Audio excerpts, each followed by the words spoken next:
And welcome back for another evening of Charles Dickens with me. And we're gonna hop into the second chapter here. And I will say what I found most impressive going back to the book after rather a long time of not having revisited it myself is that it's amazing how many adaptations will just take the lines directly from the book and use them right there. I think that's to their credit because, I mean, a lot of these lines are not only very quotable, but they're very strong and they're very recognizable. This is some of the best quotable Christmas stuff that there is out there.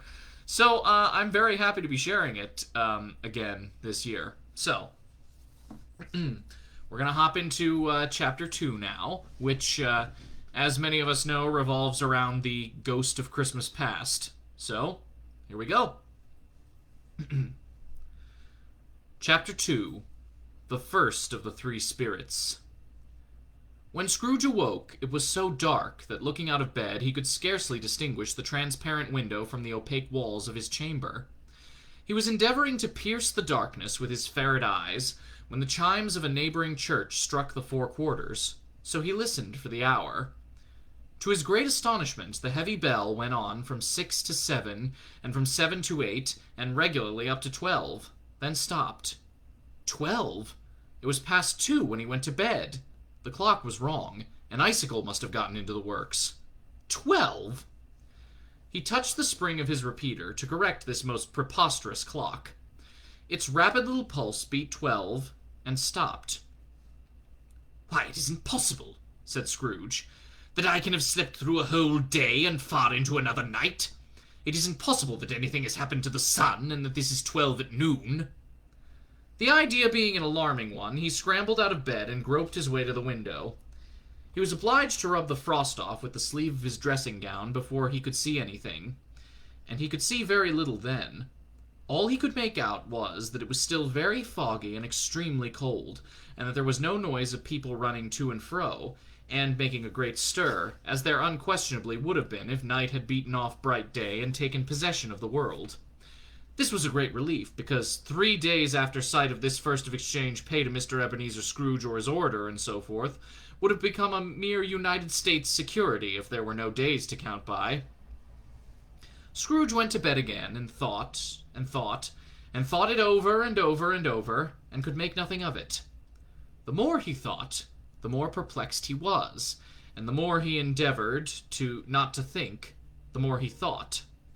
Marley's ghost bothered him exceedingly. Every time he resolved within himself, after mature inquiry, that it was all a dream, his mind flew back again, like a strong spring released to its first position, and presented the same problem to be worked all through. Was it a dream, or not?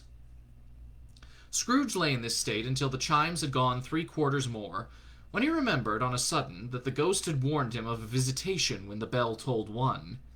He resolved to lie awake until the hour was past, and considering that he could no more go to sleep than go to heaven, this was perhaps the wisest resolution in his power.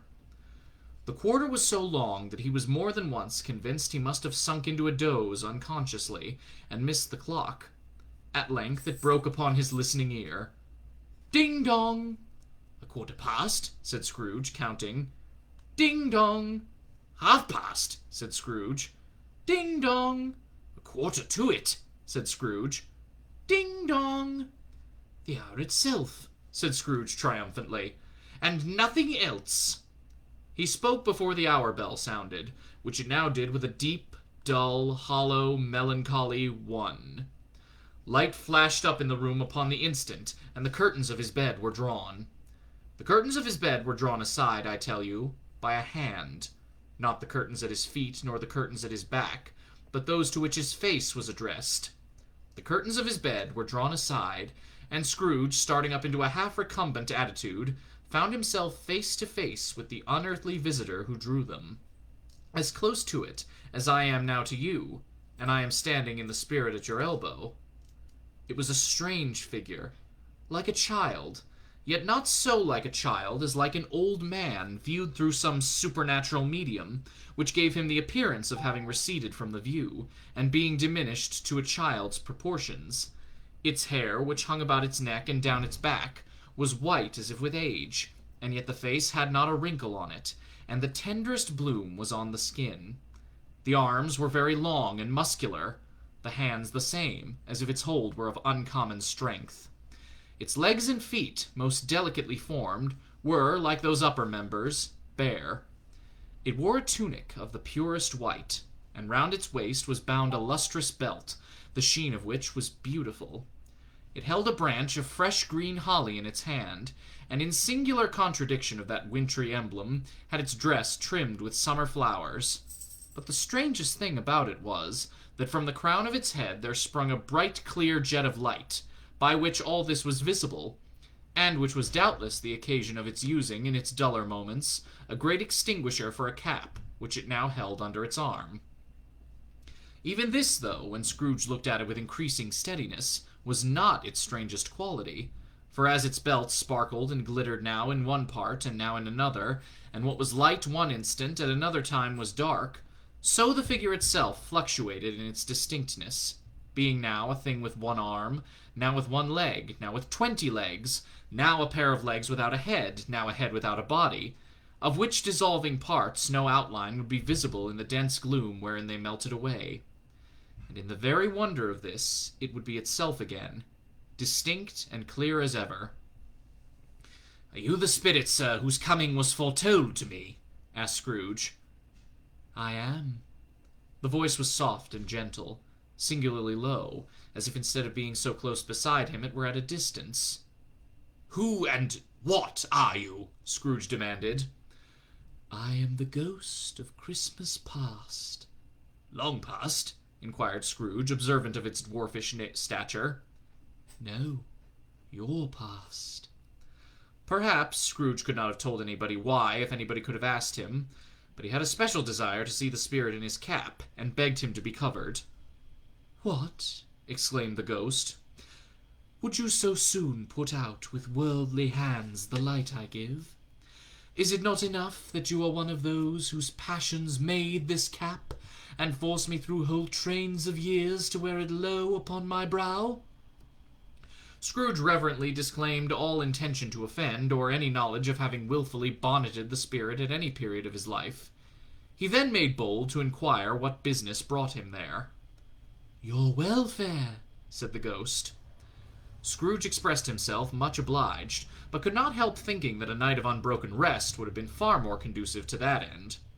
The spirit must have heard him thinking, for it said immediately, "Your reclamation, then. Take heed." It put out its strong hand as it spoke, and clasped him gently by the arm. "Rise, and walk with me." It would have been in vain for Scrooge to plead that the weather and the hour were not adapted to pedestrian purposes.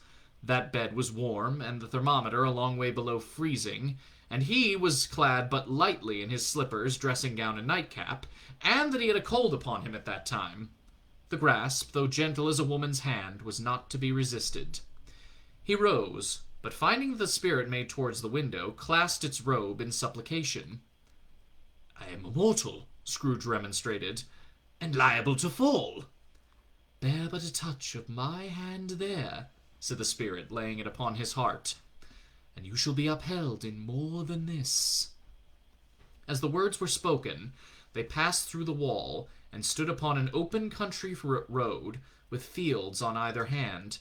The city had entirely vanished. Not a vestige of it was to be seen. The darkness and the mist had vanished with it, for it was a clear, cold winter day, with snow upon the ground. "Good heaven!" said Scrooge, clasping his hands together as he looked about him. "I was bred in this place. I was a boy here." The spirit gazed upon him mildly.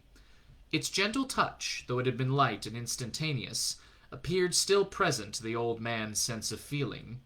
He was conscious of 1,000 odors floating in the air, each one connected with 1,000 thoughts and hopes and joys and cares long, long forgotten.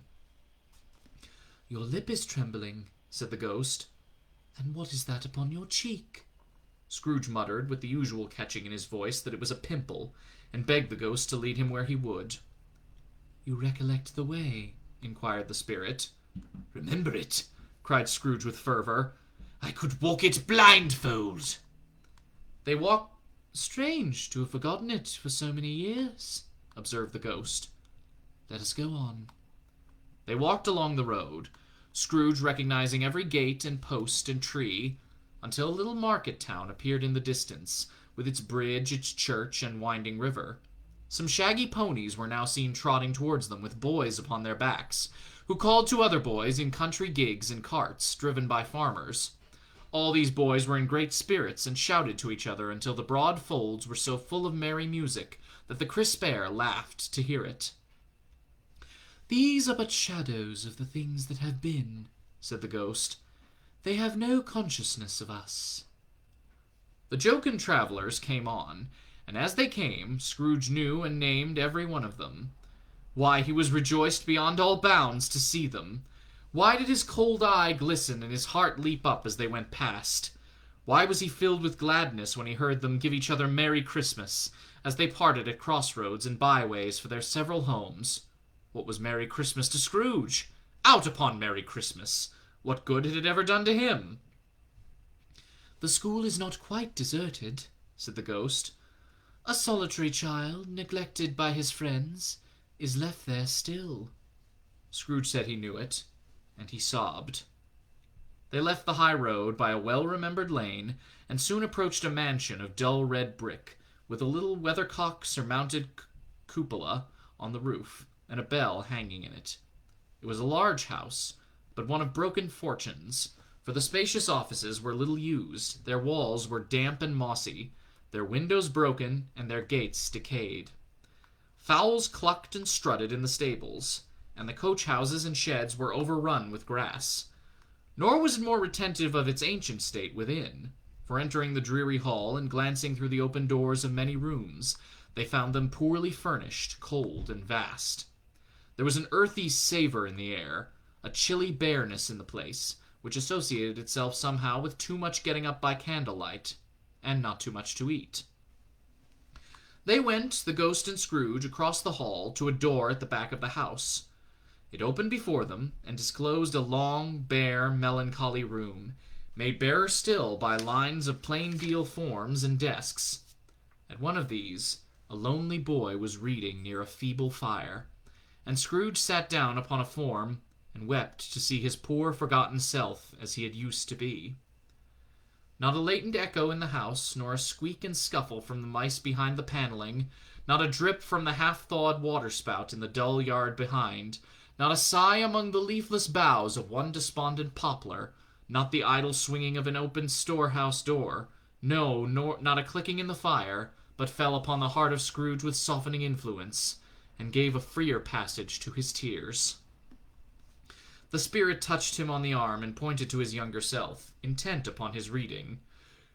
Suddenly a man in foreign garments, wonderfully real and distinct to look at, stood outside the window with an axe stuck in his belt, and leading an ass laden with wood by the bridle. "Why, it's Ali Baba!" Scrooge exclaimed in ecstasy. "It's dear old honest Ali Baba! Yes, I know. One Christmas time, when yonder solitary child was left here all alone, he did come for the first time, just like that. Poor boy. And Valentine," said Scrooge, "and his wild brother Orson. There they go. And what's his name who was put down in the drawers, asleep at the gate of Damascus? Don't you see him? And the Sultan's groom turned upside down by the genie. There he is upon his head. Serve him right. I'm glad of it. What business had he to be married to the princess?" To hear Scrooge expending all of the earnestness of his nature on such subjects, in a most extraordinary voice between laughing and crying, and to see his heightened and excited face, would have been a surprise to his business friends in the city indeed. "There's the parrot!" cried Scrooge.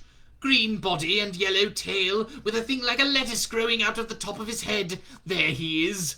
Poor Robin Crusoe, they called him, when he came home after sailing round the island. Poor Robin Crusoe! Where have you been, Robin Crusoe?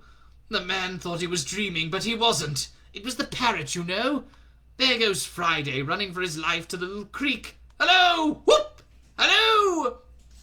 Then, with a rapidity of transition very foreign to his usual character, he said in pity for his former self, "Poor boy," and cried again. I wish, Scrooge muttered, putting his hand in his pocket and looking about him after drying his eyes with his cuff. But it's too late now. What is the matter? Asked the spirit. Nothing, said Scrooge. Nothing. There was a boy singing a Christmas carol at my door last night. I should like to have given him something, that's all. The ghost smiled thoughtfully and waved its hand, saying as it did so, Let us see another Christmas. Scrooge's former self grew larger at the words, and the room became a little darker and more dirty. The panels shrunk, the windows cracked, fragments of plaster fell out of the ceiling, and the naked laths were shown instead. But how all this was brought about, Scrooge knew no more than you do. He only knew that it was quite correct, that everything had happened so, that there he was, alone again, when all the other boys had gone home for the jolly holidays. He was not reading now, but walking up and down despairingly. Scrooge looked at the ghost, and with a mournful shaking of his head, glanced anxiously towards the door. It opened, and a little girl, much younger than the boy, came darting in, and putting her arms about his neck and often kissing him, addressed him as her dear, dear brother. I have come to bring you home, dear brother, said the child, clapping her tiny hands and bending down to laugh. To bring you home, home, home. Home, little Fan, returned the boy. Yes, said the child, brimful of glee. Home for good and all, home forever and ever. Father is so much kinder than he used to be that home's like heaven. He spoke so kindly to me one dear night when I was going to bed that I was not afraid to ask him once more if you might come home. And he said, yes, you should, and sent me in a coach to bring you. And you ought to be a man, said the child, opening her eyes. And never to come back here, but first we'll be together all the Christmas long, and have the merriest time in all the world. You are quite a woman, little Fan, exclaimed the boy. She clapped her hands and laughed and tried to touch his head, but being too little, laughed again and stood on tiptoe to embrace him. Then she began to drag him in her childish eagerness towards the door, and he, nothing loth to go, accompanied her. A terrible voice in the hall cried, Bring down Master Scrooge's box, there! And in the hall appeared the schoolmaster himself, who glared on Master Scrooge with a ferocious condescension, and threw him into a dreadful state of mind by shaking hands with him. He then conveyed him and his sister into the veriest old well of a shivering best parlor that ever was seen, where the maps upon the wall, and the celestial and terrestrial globes in the windows, were waxy with cold. Here he produced a decanter of curiously light wine, and a block of curiously heavy cake, and administered installments of those dainties to the young people, at the same time sending out a meagre servant to offer a glass of something to the post-boy, who answered that he thanked the gentleman, but if it was the same tap as he had tasted before, he had rather not. Master Scrooge's trunk being by this time tied onto the top of the chaise, the children bade the schoolmaster good-bye right willingly, and getting into it, drove gaily down the garden sweep, the quick wheels dashing the hoarfrost and snow from off the dark leaves of the evergreens like spray. Always a delicate creature, whom a breath might have withered, said the ghost. But she had a large heart. So she had, cried Scrooge. You're right, I'll not gainsay it, spirit. God forbid. She died a woman, said the ghost, and had, as I think, children. One child, Scrooge returned. True, said the ghost. Your nephew. Scrooge seemed uneasy in his mind, and answered briefly, Yes. Although they had but that moment left the school behind them, they were now in the busy thoroughfares of a city, where shadowy passengers passed and repassed, where shadowy carts and coaches battled for the way, and all the strife and tumult of a real city were. It was made plain enough by the dressing of the shops that here too it was Christmas time again, but it was evening and the streets were lighted up. The ghost stopped at a certain warehouse door and asked Scrooge if he knew it. Knew it, said Scrooge. Was I apprenticed here? They went in. At sight of an old gentleman in a Welsh wig sitting behind such a high desk that if he had been 2 inches taller he must have knocked his head against the ceiling, Scrooge cried in great excitement, Why, it's old Fezziwig! Bless his heart, it's Fezziwig alive again! Old Fezziwig laid down his pen and looked up at the clock, which pointed to the hour of 7. He rubbed his hands, adjusted his capacious waistcoat, laughed all over himself from his shoes to his organ of benevolence, and called out in a comfortable, oily, rich, fat, jovial voice, "Yo-ho there, Ebenezer, Dick!" Scrooge's former self, now grown a young man, came briskly in, accompanied by his fellow prentice. "Dick Wilkins, to be sure," said Scrooge to the ghost. "Bless me, yes, there he is. He was very much attached to me, was Dick. Poor Dick, dear, dear." "Yo-ho, my boys," said Fezziwig. "No more work tonight. Christmas Eve, Dick. Christmas, Ebenezer. Let's have the shutters up," cried old Fezziwig with a sharp clap of his hands, "before a man can say Jack Robinson." You wouldn't believe how these two fellows went at it.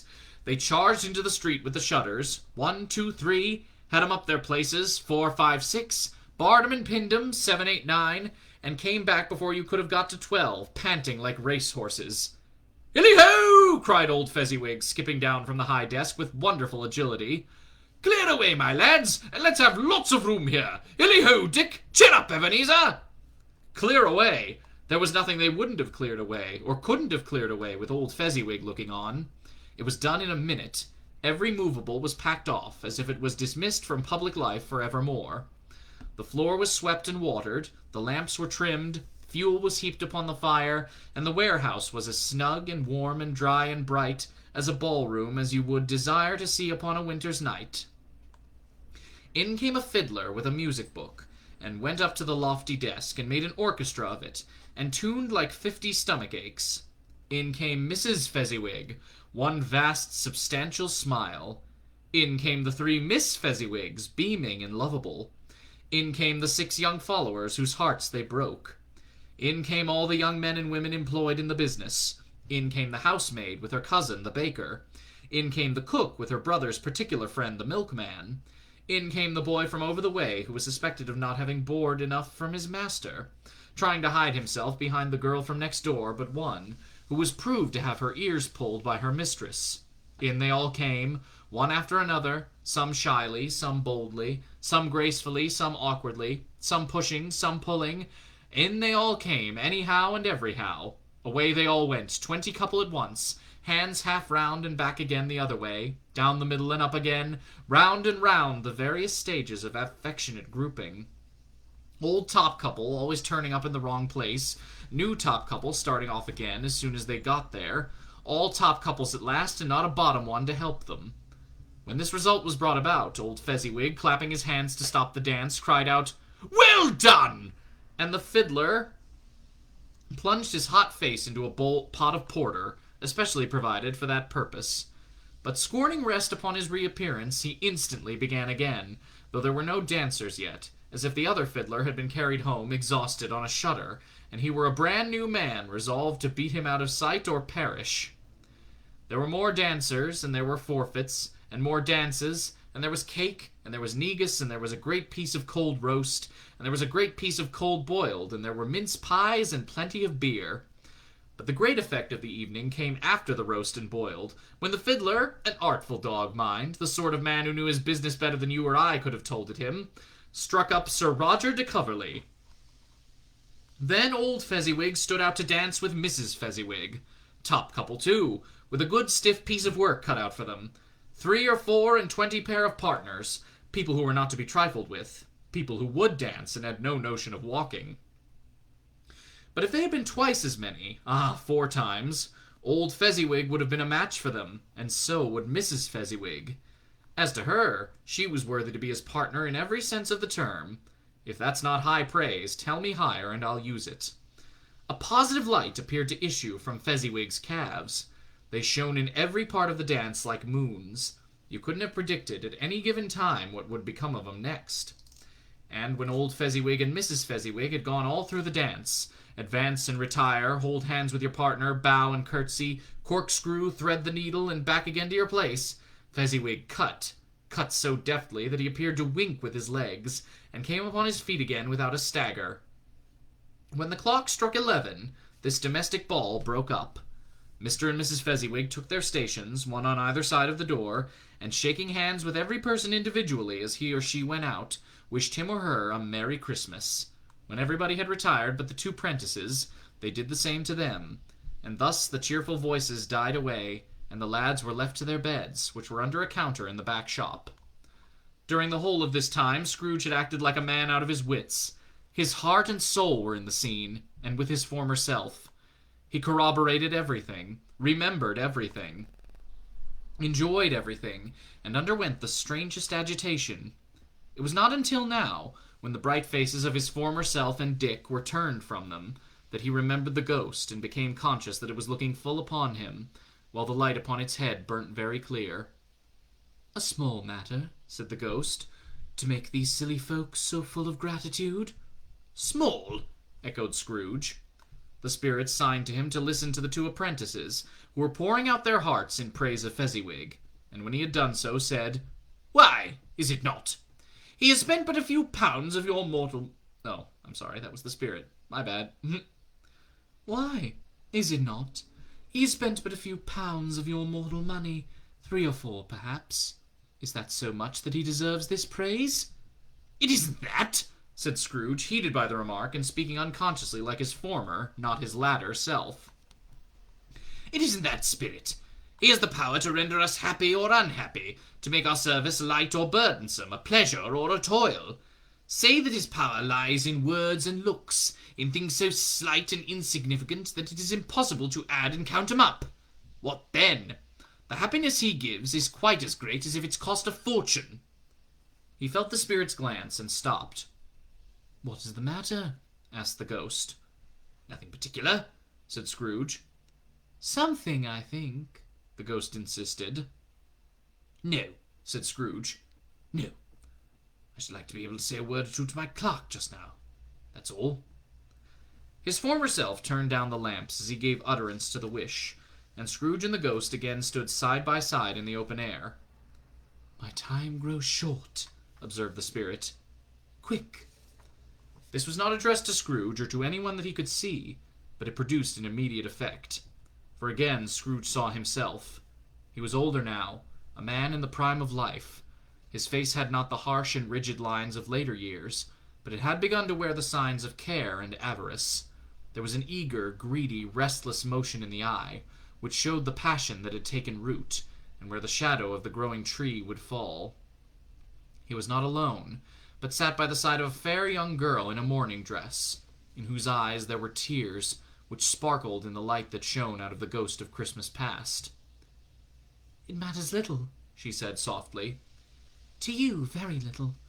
Another idol has displaced me, and if it can cheer and comfort you in time to come, as I would have tried to do, I have no just cause to grieve."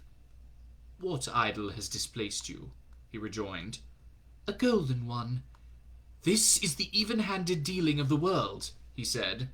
"There is nothing on which it is so hard as poverty, and there is nothing it professes to condemn with such severity as the pursuit of wealth." "You fear the world too much," she answered gently. "All your other hopes have merged into the hope of being beyond the chance of its sordid reproach. I have seen your nobler aspirations fall off one by one, until the master passion, gain, engrosses you. Have I not?" "What then?" he retorted. "Even if I have grown so much wiser, what then? I am not changed toward you." She shook her head. "Am I? Our contract is an old one.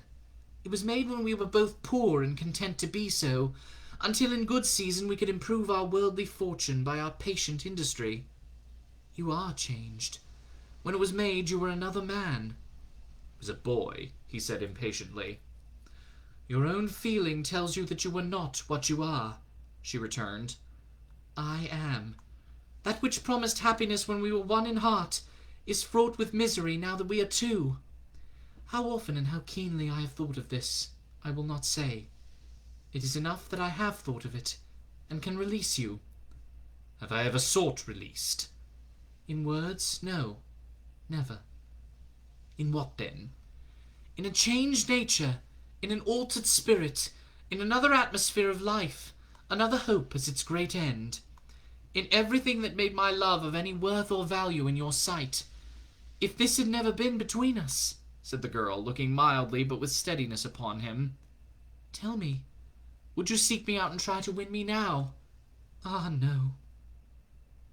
He seemed to yield to the justice of this supposition in spite of himself, but he said with a struggle, "You think not?"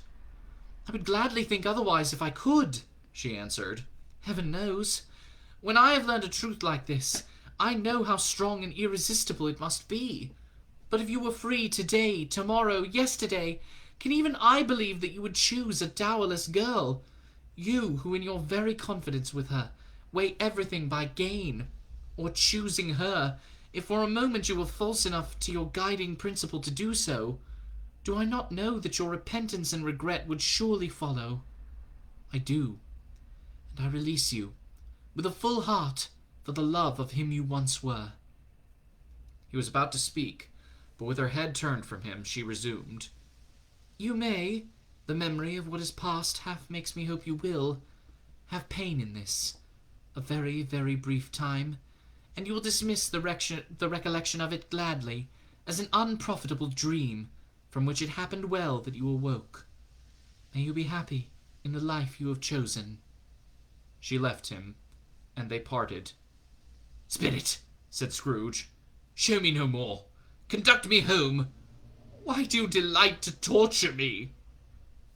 "One shadow more," exclaimed the ghost. "No more," cried Scrooge. "No more. I don't wish to see it. Show me no more."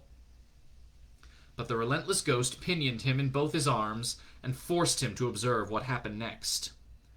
They were in another scene and place, a room not very large or handsome, but full of comfort. Near to the winter fire sat a beautiful young girl, so like the last that Scrooge believed it was the same, until he saw her, now a comely matron, sitting opposite her daughter. The noise in this room was perfectly tumultuous, for there were more children there than Scrooge in his agitated state of mind could count, and unlike the celebrated herd in the poem, they were not 40 children conducting themselves like one, but every child was conducting itself like 40. The consequences were uproarious beyond belief, but no one seemed to care. On the contrary, the mother and daughter laughed heartily, and enjoyed it very much, and the latter, soon beginning to mingle in the sports, got pillaged by the young brigands most ruthlessly. What would I not have given to be one of them? Though I never could have been so rude, no, I wouldn't for the wealth of all the world have crushed that braided hair and torn it down, and for the precious little shoe I wouldn't have plucked it off, God bless my soul, to save my life. As to measuring her waist in sport, as they did, bold young brood, I couldn't have done it. I should have expected my arm to have grown round it for a punishment, and never come straight again. And yet I should have dearly liked, I own, to have touched her lips, to have questioned her that she might have opened them, to have looked upon the lashes of her downcast eyes, and never raised a blush, to have let loose waves of hair, an inch of which would have been a keepsake beyond price. In short, I should have liked, I do confess, to have had the lightest license of a child, and yet been man enough to know its value. But now a knocking at the door was heard, and such a rush immediately ensued that she, with laughing face and plundered dress, was borne towards it in the center of a flushed and boisterous group, just in time to greet the father, who came home attended by a man laden with Christmas toys and presents. Then the shouting and the struggling and the onslaught that was made on the defenseless porter. The scaling him, with chairs for ladders, to dive down into his pockets, to spoil him of brown paper parcels, hold on tight by his cravat, hug him round the neck, pommel his back, and kick his legs in irrepressible affection. The shouts of wonder and delight with which the development of every package was received. The terrible announcement that the baby had been taken in the act of putting a doll's frying pan into his mouth, and was more suspected of having swallowed a fictitious turkey glued onto a wooden platter. The immense relief of finding this a false alarm, the joy, the gratitude, the ecstasy, they are all indescribable alike. It is enough that by degrees the children and their emotions got out of the parlor, and by one stair at a time, up to the top of the house, where they went to bed, and so subsided. And now Scrooge looked on more attentively than ever, when the master of the house, having his daughter leaning fondly on him, sat down with her and her mother at his own fireside, and when he thought that such another creature, quite as graceful and as full of promise, might have called him father, and been a springtime in the haggard winter of his life, his sight grew very dim indeed. "Belle," said the husband, turning to his wife with a smile, "I saw an old friend of yours this afternoon." Who was it? Guess. How can I? Tut, I don't know, she added in the same breath, laughing as he laughed. Mr. Scrooge. Mr. Scrooge it was. I passed his office window, and as it was not shut up and he had a candle inside, I could scarcely help seeing him. His partner lies upon the point of death, I hear. And there he sat alone. Quite alone in the world, I do believe. "Spirit," said Scrooge in a broken voice, "remove me from this place." "I told you these were the shadows of the things that have been," said the ghost. "That they are what they are. Do not blame me." "Remove me!" Scrooge exclaimed. "I cannot bear it!" He turned upon the ghost, and seeing that it looked upon him with a face in which some strange way there were fragments of all the faces it had shown him, wrestled with it. "Leave me! Take me back! Haunt me no longer!" In the struggle, if that can be called a struggle, in which the ghost, with no visible resistance on its own part, was undisturbed by any effort of its adversary, Scrooge observed that its light was burning high and bright, and dimly connecting that with its influence over him, he seized the extinguisher cap, and by a sudden action pressed it down upon its head. The spirit dropped beneath it, so that the extinguisher covered its whole form, but though Scrooge pressed it down with all his force, he could not hide the light which streamed from under it in an unbroken flood upon the ground.